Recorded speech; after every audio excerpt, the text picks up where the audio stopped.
Good morning, Amir. How are you today? John, I am peachy keen, as we like to say in the South here in Texas. Excellent, excellent. I think I might use that phrase, peachy clean. Is it peachy clean or peachy keen? It's peachy keen. Peachy keen. I should Yeah, clean my ears out as well. yeah, yeah. So I'm absolutely peachy keen as well. So it's absolutely fantastic. Absolutely. It's absolutely fantastic to have you on our Inspiring the Next Generation of Technology Leaders series. It's going to be great to learn about your extensive career and what you feel is really important for the next generation of technology leaders to learn about. The title of our discussion today is Without Limits, Redefining Success in Tech and Corporate Innovation. So it'd be great to get going. And without further ado, as they say, could you please further introduce yourself to our audience? Yeah, happy to do it. And first of all, thank you very much for having me here today and allowing me to share my perspective.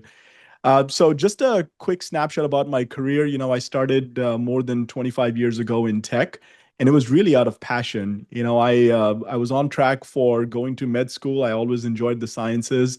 And when the dot-com boom happened, so this is dating myself a little bit here, I was bitten. I enjoyed that world a lot. And back in the late 90s, maybe some of the audience members know or don't. If you knew how to write code, you had a place where you could go and use those skills. So that's kind of how I got into tech. A little bit, well, maybe not a little bit, but definitely a little non-traditional. And that's how I got started in my journey in technology. And over the years, I realized that, there is a lot of good that we can do as technologists in this world. And that's kind of the next phase in my career that I latched onto, which is how can I put this skill to use, not just to help people, but also communities of people as well as companies. So, long story short, 25 plus years in tech, little non-traditional, and here I am now talking to you, trying to share that perspective. Amazing, amazing. Really looking forward to learning and gaining a bit of insight into your experience. And from just following on from that, how has your, if I can say, entrepreneurial spirit guided your career path? That's a great question. So, one of the things I learned as an entrepreneur is that you have to learn fast.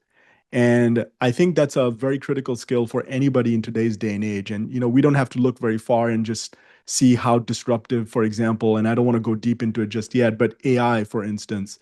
So, learning fast, trying to adapt and pivot is actually a skill that we all have to learn today. And that's a skill that my entrepreneurial journey taught me very quickly is that if I'm going to be helpful, if I'm going to put these skills to use, I need to learn fast, I need to adapt fast. So that's one of the key takeaways that my entrepreneurial journey taught me. Absolutely, absolutely. Amazing. All right. So if we can further then begin with regards to my series of questions, and we're going to delve into areas such as leading organizations to scale as a topic. What are the biggest engineering challenges you're tackling today? So today I lead in the capacity of I'm the head of SRE. So for me today, engineering leadership looks a little different. So as I lead the SRE organization for Discover Payments, one of the things I noticed that's a big difference is, how I show up for teammates because operational engineering is a little different from actual product development engineering. So to your question, the way I like to show up is be ready to be wowed because there are teammates who are doing amazing things. The other way in which I look at it is be ready to be floored because there's going to be a problem that's going to come your way that you're not going to be ready to handle. Who do you need to bring in to the conversation? Who are the senior leaders that need to be made aware? So, I'm forgetting a little bit about the gist of your question, but hopefully that answers what you were asking.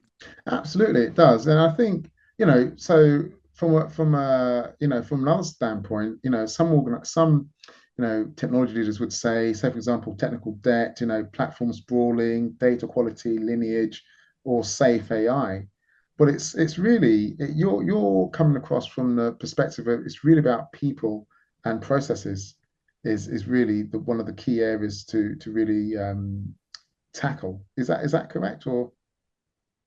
Yeah, absolutely. So, philosophically speaking, for me, it's always people first. Mhm, And that's my leadership style is that I like to focus on the people first because ultimately businesses are born from the accomplishments of people. And so that's where I start with usually. For me, I try to lead by example. mhm, So I look at my own journey and I ask myself, what about my journey is different from every other leader who's been in these shoes or in similar shoes? mhm, And that to me is how I like to help others.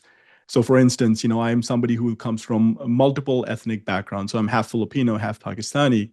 And if amazing. I look at my own personal journey on how I've learned the craft, how I've learned leadership, it's not necessarily from people of the same background. So what that has brought me to is a place where now I look at myself and I say, what does really authenticity mean as a leader? What does it look like when I think about my peers, my colleagues who are in my organization, and what might authenticity look for them? So it's that level of empathy that I like to bring to the work that I do to try and say, yes, we definitely want to make a profit, and I'm all for making profit as a business. But before we get to profit, let's talk about the people who are going to help us get there. And then ultimately, I'm also a subscriber to the idea that, we want to leave the place that we work in, the place that we live in, better than how we found it. So for me, the last pillar in that journey is planet. So philosophically, is people, profit, planet in that order.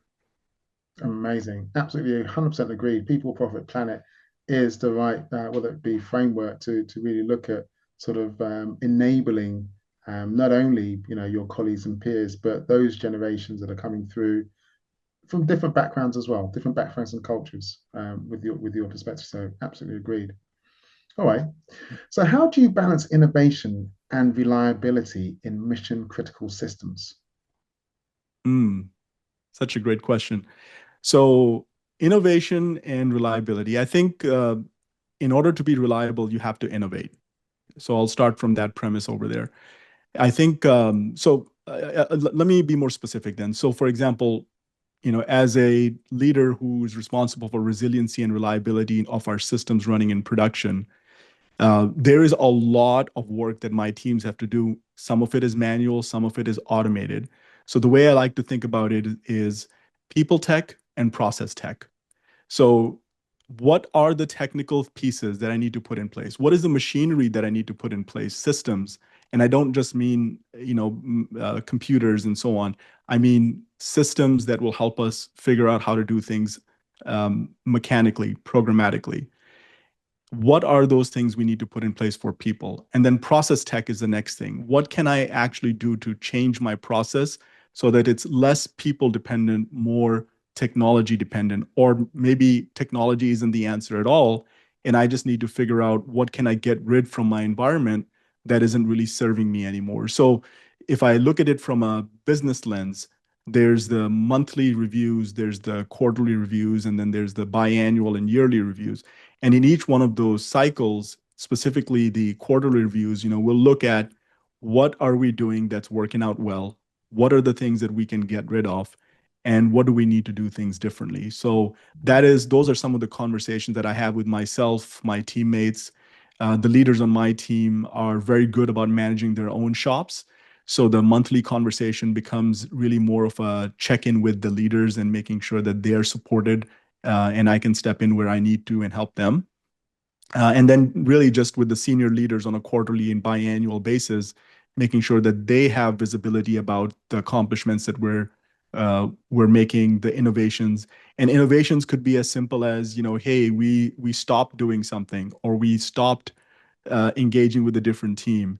It could be as complex as let's talk about what machine learning is going to do for us in this reporting that we need to generate every day. Do we Mm, really need to generate it every day? What can we do? Maybe create a dashboard.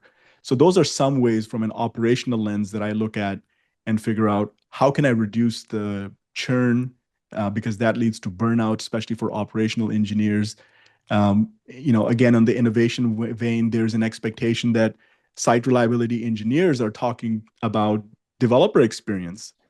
And developer experience is a hot topic for, at least a good decade plus now, as far as I can remember. But I always come back to my peers who push for developer experience to also ask them, what about operator experience? Because at the end of the day, these are the people who are making sure that our portfolio, our services are running smooth and seamlessly in production. So, innovation and reliability to me, are really just two peas in a pod.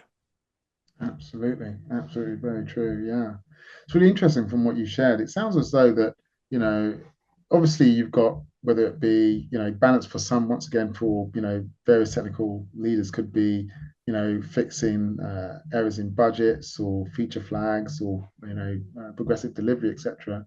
But once again, you've come back to the, whether it be the empathy of relying on people and and also from what you shared as well, it's really a case of, some people may think innovation is actually creating a bespoke application or system, but from what you just shared, it could be far from that. Just basically stop using a particular team, or just going back to, what's, just a more simpler way of working, if I can say that.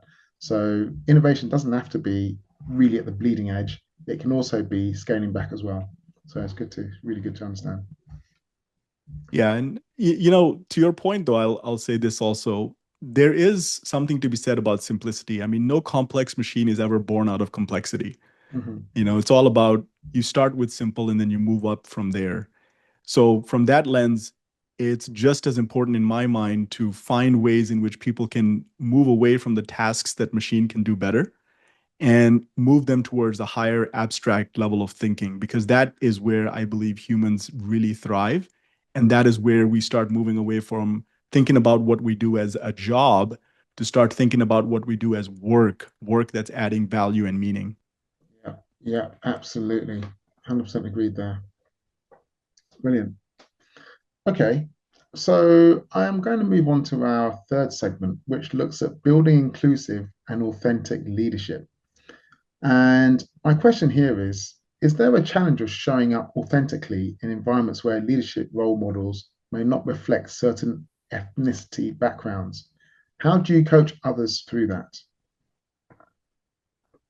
Wow, that is a deep question, John. So it's a favorite topic of mine, but it's a very deep topic. So I'll refrain. I'll try to constrain myself a little bit here. Sure. Try to. So here's where I usually start. I start from myself, because at the end of the day, I firmly believe that for me to be an empathetic leader, I must meet myself. And meeting myself means that I have to understand not just the character traits, what do I like, dislike? I think that's a good starting point. But really, what are my values? Where do I see myself, being useful to others? Because ultimately, for me, I lead with service in mind. And it's the same perspective that I want to do for myself that I want to do for others. So to me, it's goes deeper than just the color of our skin, for instance, or which country we were born in and raised in, and so on. Because I think we live in a very globally connected world.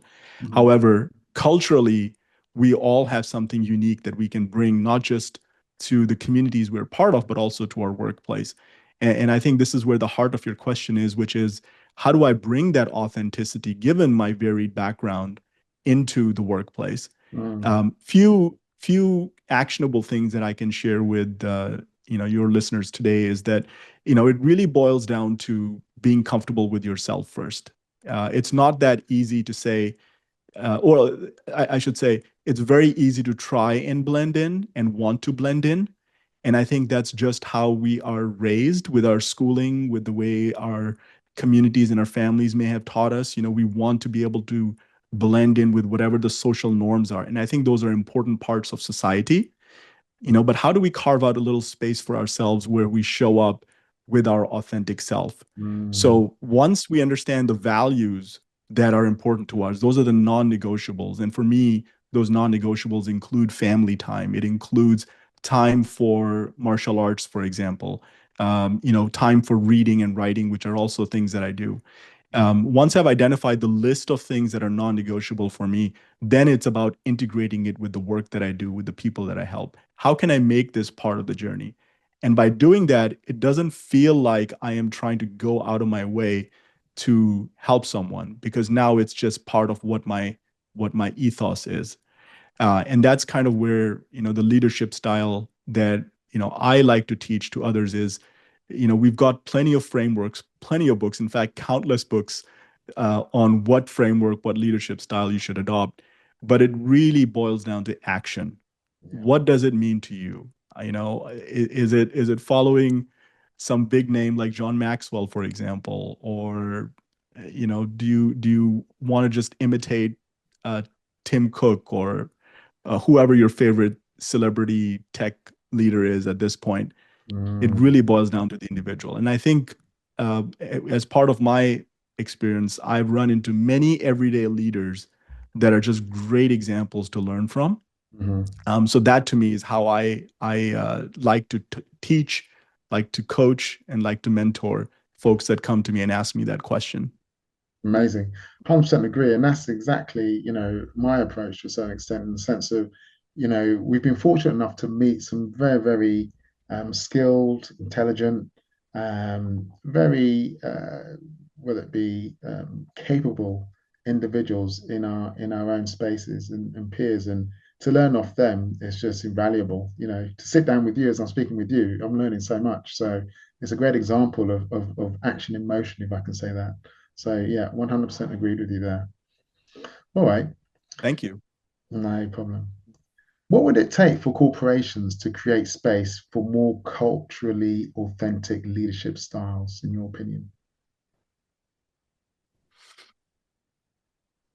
You know, another deep question, John. You're on a roll here, sir.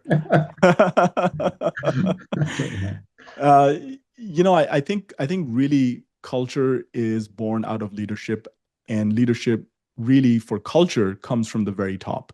Mhm, So, I always look at my senior leaders, because ultimately I believe that if you're serving a business, you have an obligation to follow whatever the leadership direction is, because that is the culture, that is the tone, and that is you're part of that fabric. So it really starts at the top. So for businesses to give space for authentic leadership, it needs to be clear from the top down that these are the guardrails, because you have to have guardrails. I mean, constraint to me is liberating. I don't see constraint as a bad thing. mhm, And within that constraint, as long as leaders are comfortable with saying, here is what good leadership look like, you can show up in those constraints as yourself. And there needs to be, in my mind, again, operationally speaking, when things go wrong, there's wrong, and then there's right. There's hardly ever any gray area. mhm. What are we doing in order to create that opportunity for new leaders, specifically who want to experiment with leadership style, Yeah, to make sure that they have a place to consult with somebody who's more seasoned? yeah, Practice is always important. I come back to the example of my experience with martial arts. If you don't have a dojo for leaders in your environment, then that is a good place to start too. Is that you allow them to practice what good looks like to them within the constraints of your company's culture.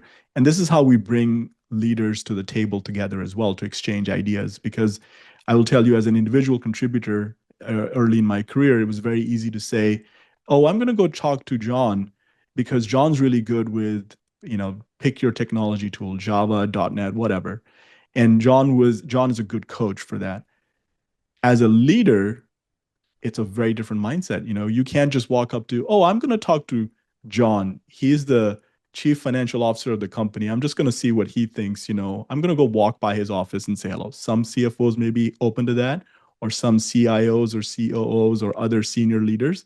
But in a company where we want to enable authenticity, is that the norm? Is that the pace with which we want to, let everybody operate? So to me, again, coming back to top down, mhm, set constraints, give them a dojo place they can go practice and learn these skills. I think HR is a great partner in that journey. yeah. And then also allow other mentor leaders to come in and participate in this safe space, because we only learn when we have other people as part of that interaction. Absolutely, absolutely. Other people, having HR as part of the mix, and whether it be having a diversity KPI Mm. for companies to use to identify, those individuals who wants to, whether it be progress up the career ladder and go to those individuals who've done it. It's invaluable. And yeah, so yeah, really, really appreciate what you just shared there because it's absolutely can be seen on a daily basis. All right, so we're going to move on to our fourth section that looks at role, power, and influence. And this is an important Mm. topic that it's just it always brings a smile to my face when I hear this. So, Yeah. my question here is: it is important to understand the role of power in terms of what it plays in organizations, but how can emerging leaders navigate this dynamic effectively, especially those from underrepresented backgrounds? Yeah, that's a very powerful question. So role power has many layers to it. I think if we strictly talk about in our communities of businesses, enterprise, for example, role power is the title that you have in the company, the rank in the business, if you will. And that is one level, one layer in which we look at role power. Then there is how that affects us at a more personal level. For example, if I'm from a minority community and I identify with somebody who comes from a minority community, looking at somebody who is just in a position of power, not from a minority community, can be intimidating. And I think this is where coaching can help quite a bit. Do we as leaders think about those cultural dynamics that play whenever we show up at work? And they do play. It's very easy if you're the the most common, um, what's the best way to put it? If you're the common way in which leadership is talked about, or your style of leadership is the most common way people talk about, then it definitely becomes intimidating because now somebody who is from a different background, they have to rise up to that measure. They don't necessarily start from that bar, they rise up to that measure. And it's also overcoming not just personal hurdles, it's also overcoming perhaps um, communication hurdles. It's also overcoming perhaps hurdles within how do you navigate business norms? Because usually when we show up at work, there's sometimes it feels like two versions of us. There's the version that shows up at work. So Amir, the version who is leading SRE, and then maybe there's Amir, the version who is leading a family of four, and then the structures around there. So role power to me is a very important consideration as a leader to make sure that I'm allowing for myself to understand that it's not just how I show up at work, but there's cultural dynamics, and to be more specific, we work in a global environment where we're working with other countries outside of the United States. For me, it's the United States. We have a different culture of work here. If I work with my colleagues in the UK, for instance, there's a different expectation for weekends and bank holidays on Monday, for instance. In America, we don't have that. We're Yeah, very much a work focused culture. yeah, But you might come from a culture in Asia, for instance, where there is an expectation that you will balance a little bit of your time for your family and that you are an active parent. And sometimes that's a hard thing to overcome.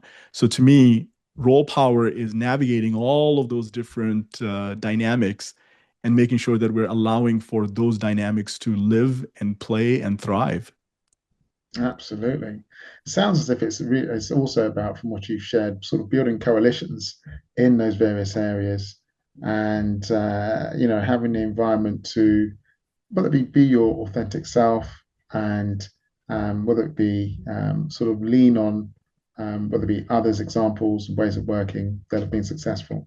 But as you've mentioned, you absolutely need the flexibility to be able to do that. So um, you need to have the flexibility, yeah, to be able to do that. All I right. love the word coalition you just now used, John. So that is a great way to describe, I believe, community. And you and I are even though we're not quite working in the same space, I think you and I are part of this community in technology, and Yeah. I think it carries weight. So Mhm. I love the word coalition, and thank you for using that. Oh, thank you. Thank you. Excellent. And this is another topic that I'm going to move on to now. I'd love to get your perspective on this. And the topic is coaching the next generation. So, from some of your personal missions to coaching future leaders, what qualities do you look for in someone you choose to mentor? Mm. So when somebody comes to me for mentorship, one of the first things I want to ask them is, are they willing to accept change? And second thing I ask them is, what is your vision for yourself? And to me, mentorship is it's a great privilege that somebody can give to you. We talk about role power a few minutes ago, and to me, when somebody comes, and asks for mentorship, they are actually ceding a little bit of power. And to me, that requires tremendous care, because this is a person who's saying, I want you to help me get someplace, or I want you to teach me something. And that person is willing to take that from you. So it changes not just the mentee, it also changes the mentor. At least that's how I look at it. So for me, mentorship is, how can I help this person find their vision for themselves? What are the values that they latch on to that are non-negotiable? Do Mm, they have a recognition of those core values? Coming back to what we were talking about earlier, and just instill those same kind of thoughts. And I'm resisting to say the word belief, because I think it can get very, very touchy feely with some folks when you use the word belief. But mm, for the most part, it's what do we find that's important to us, and we mm, can all list the things that's important to us that are non-negotiable. So as a mentor, it's very important for me to help them first identify those things that are non-negotiable, and then also help them identify what their vision is. And sometimes it's nothing as grand as a vision. Sometimes it's just they're stuck in a problem and they want to know how I would navigate, a specific situation. But regardless, the place that I like to start from is, this is a person who's coming and potentially ceding some role power in order for me to give them whatever it is that they're looking for. absolutely. Absolutely. And to follow up on that question, if you could instill one mindset shift in tomorrow's tech leaders, what would it be? Mindset shift. Um, I would say, oh, it's like three things I could think of right now. I'm going to pick one. I would say, just be just be adaptable. Mhm. Not just to yourself, but be adaptable to uh, what's going on in the world of technology, what's going on in the world of people. Because again, for me, it comes back to leadership, and that's where my mind goes every day. How is the changing landscape in technology impacting me and how I show up? Mm, Who am I becoming when I'm doing what I'm doing, is one of the questions that I ask myself. mm, And if I look at AI, for example, that is changing the landscape. Every single day, it's picking away at what we know as normal. Who am I becoming when I use AI personally? yeah, How is it changing me and my organization when I introduce AI into the organization? yeah, How am I are my teammates changing when they start using these technologies? So just that flexibility in being adaptive is the mindset that I would leave everybody with. absolutely. Absolutely. I would agree.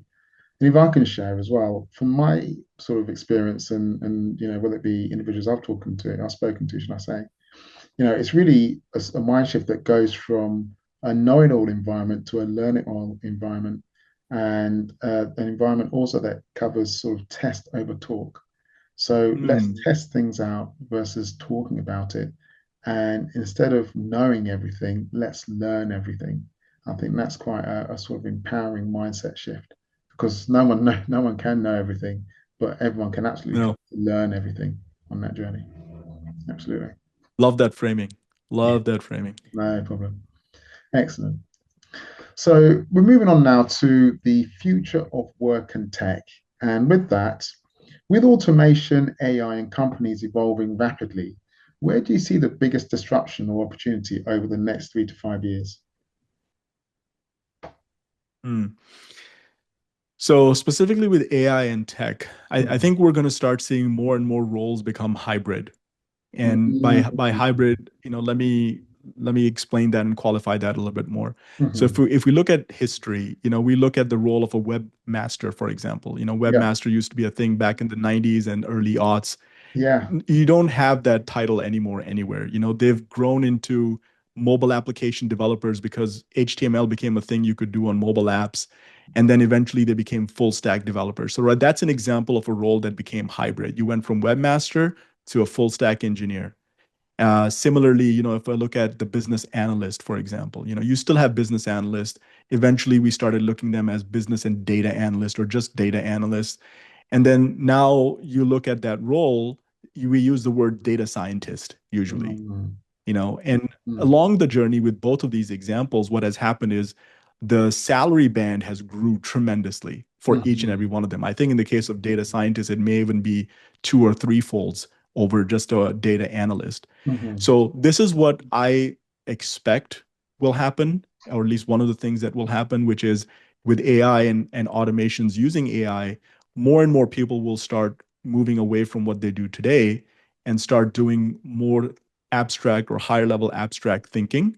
So the Mhm. roles will become more hybrid, and a concrete example is today, I have a level one support function, for instance. Mhm. That support function may not be the fastest in identifying why certain things are happening, or they might be looking at how can I, use a knowledge base or a standard operating procedure SOP.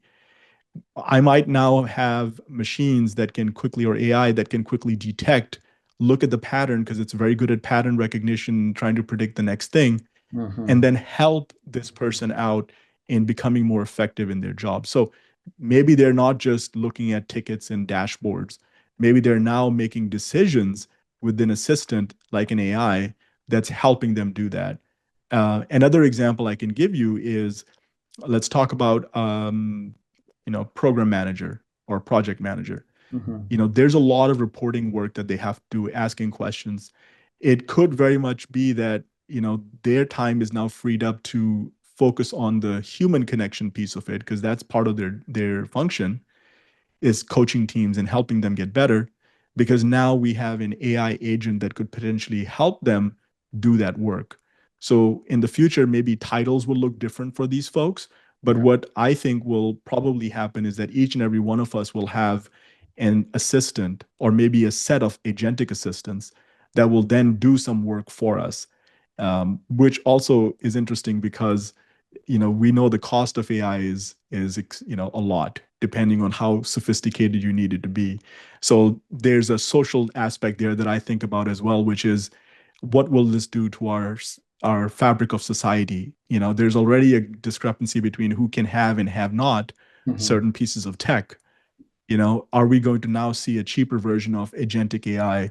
But what does that mean, coming back to my interest in saving the planet and leaving it in a better place?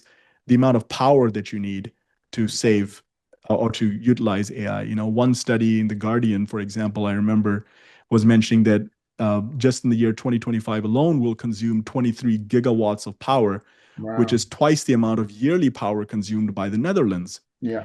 So if you think about just the power, the cost of that power, you know, from a individual perspective as a leader and in a business, yeah, I can help my teams get more efficient. As a society, what does that mean for us? How does it change our interpersonal dynamics? And Mhm. then lastly, as a planet, what does it mean to our, what does it mean to our consumption of resources? And how much of that do we need to put out just to support this one technology? Absolutely. Yeah. It sounds as though, obviously the likes of AI and Copilot are, automating workflows and looking at compliance and customer journeys. But it's really, the evolving sort of environment that means that, it needs a different possibly skill or job role, if I can say that.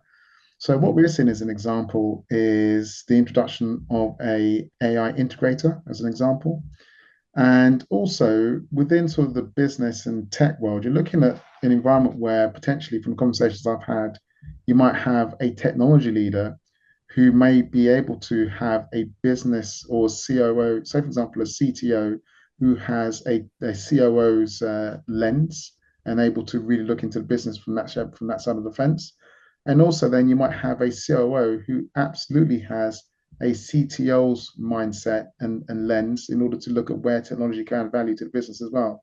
So you look at a blended um, roles appearing, especially when you get further up towards the C-suite, because you do need to take into consideration all of those various different environments, whether it be from your infrastructure to your digital environment, etc., front facing, back office, the whole 360 of an organization's IT function needs to be scrutinized from both an operational standpoint and a technology standpoint, and meeting in the middle is potentially where those efficiencies and gains are going to be had by those individuals who take on the ownership of that, from what I've seen.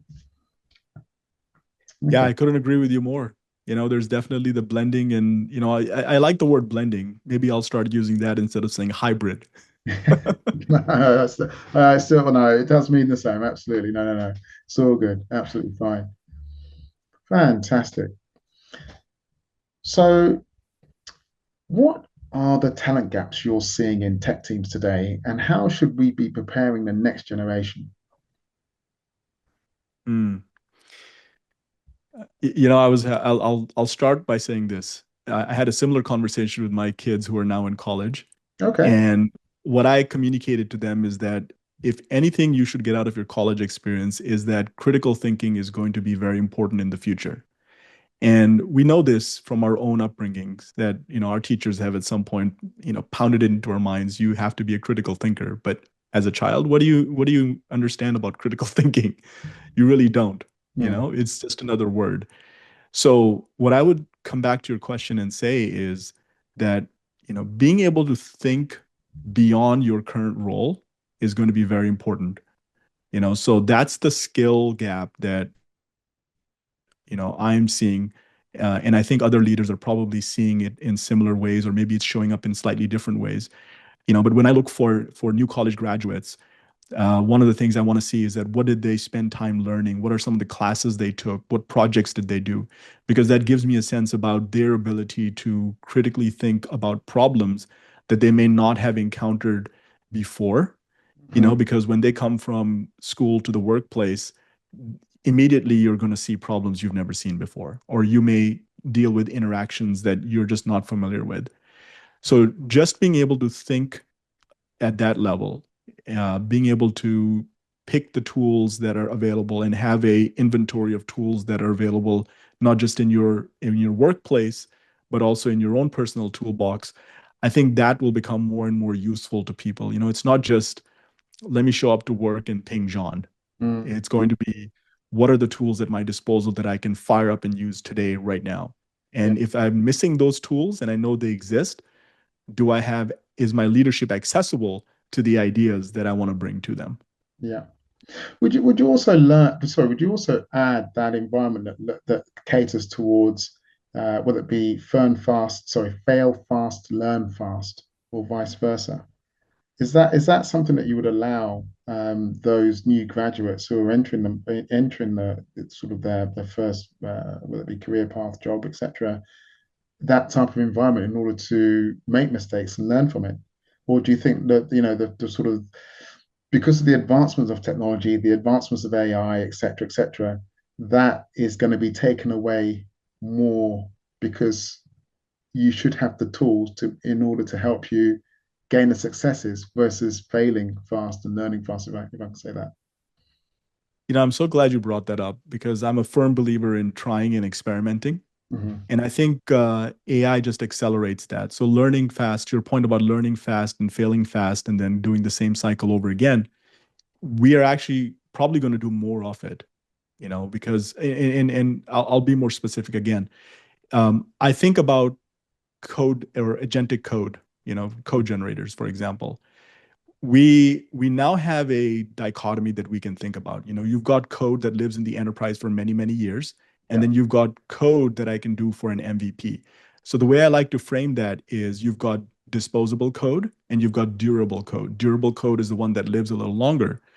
And if I'm going to use AI for the purposes of writing code, building products, having that mindset where disposable code is acceptable and more disposable code is even more acceptable is a good and healthy thing. So, for instance, product owners or product managers or folks who are in the business of designing products and interfaces, allowing them in building and investing in agentic AI that can quickly prototype things is very useful, because it's not necessarily that I need to keep the code around, but my ability to experiment with ideas and A/B test them or any number of other things with it is valuable.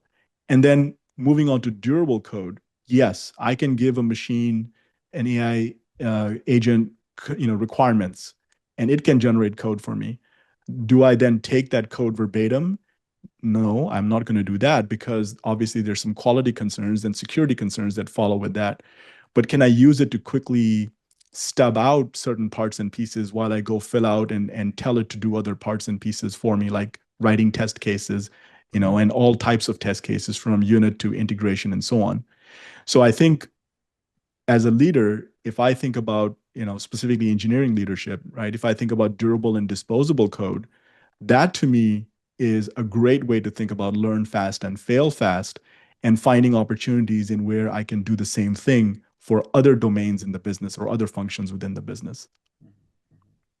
Absolutely, yeah, yeah, no, great to hear, and it's great to hear that those environments are still open and still used, because, and the great analogy you used there with writing code, disposable code, and durable code, great examples of why it's needed. So, yeah, it's really great to sort of understand a bit more there.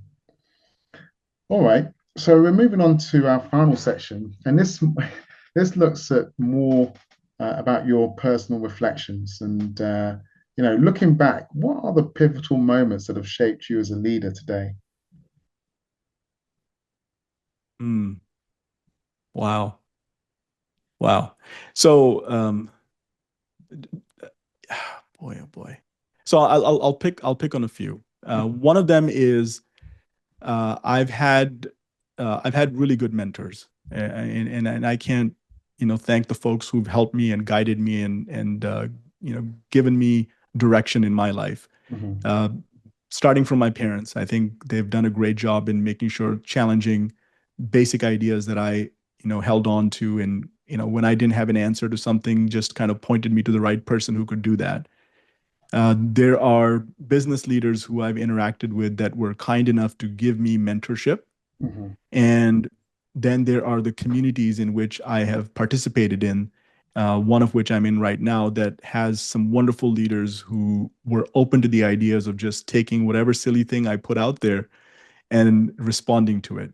So I think if I were to say what has shaped me as a leader, it would be the people who I've had one-on-one interactions with, and the communities who've been open and accepting of others who are looking to grow.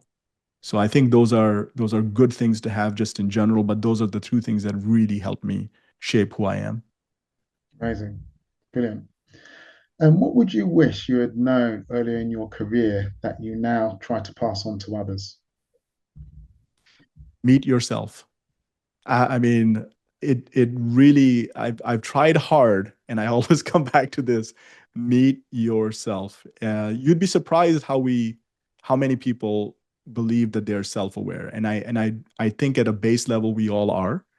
And this is not to take away anything from anybody, but have we really sat down? Have we really taken the time to understand ourselves, and just say we are enough, and that you don't really have to copy somebody else? So that would be the one thing that I wish somebody had told me, is that I am enough, and that I don't have to aspire for, the way one person is.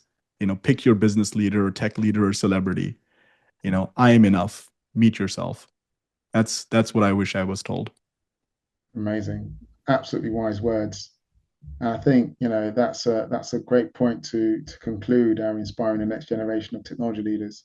It's been an absolute pleasure, Amir, just learning your wisdom, guidance from your experience in everything that you've done and everything that you've shared. And I think, and I know that this will be invaluable to a number of individuals who are listening to your journey. So I would like you to please have the final words before we wrap up. And thank you very much for your time this afternoon, or morning, should I say, for you. John, I really appreciate that you've invited me to this space and you've allowed me the opportunity to share some of these thoughts. Kudos to you for coming up with some really good questions. You've forced me to think and think deeply, and hopefully, what I've shared today is going to be at least of some value to somebody. So, again, thank you for creating the opportunity and allowing me to just present some thoughts here. Thank you.